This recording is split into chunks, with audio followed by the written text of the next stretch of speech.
Thanks, Jen. I'm Byron Day. Time now for another COVID-19 benefits information segment with Fox 10 News investigative reporter Brendan Kirby. Brendan's back with us for an update. And Brendan, COVID-19 attacks the lungs, but tell us about this growing evidence that it's also a disease of the blood vessels.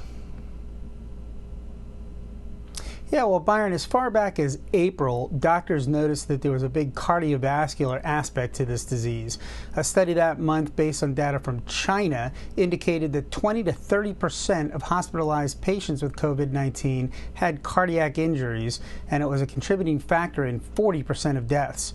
More recently, doctors in the United States have documented blood clots, strokes, heart attacks, and that notorious COVID toe, the odd coloration some patients have on their toes with this disease.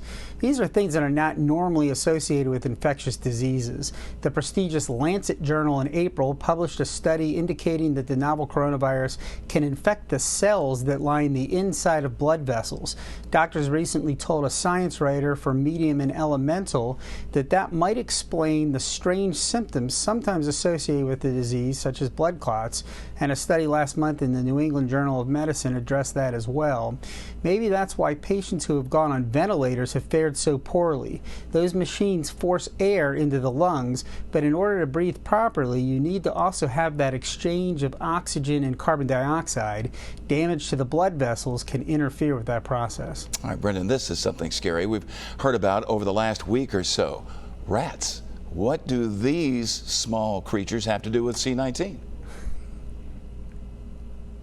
Yeah, well, Byron, the Centers for Disease Control and Prevention warned last week that rats and other rodents could become more aggressive, basically out of desperation. That's because rodents in urban areas depend on humans for food.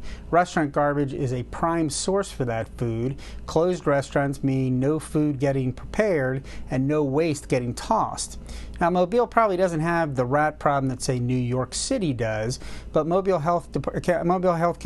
Mobile County Health Department mentioned that guidance from the CDC in its briefing last week. We don't have the same concentration of restaurants or rats, and many Mobile restaurants continue to operate takeout service during the pandemic, but it's something to keep in mind. The CDC recommends several steps to limit rodents. Seal access to homes and businesses, remove debris, keep your garbage tightly sealed, and remove pet and bird food from yards because that can attract rodents. Brendan Kirby, thanks so much. Brendan will be back with us on Fox 10 News at 5 to answer more of your questions about C-19. And by the way, if you have a question, just email it to him directly at brendan.kirby@fox10tv.com. He's going to try and answer every question that he can get to.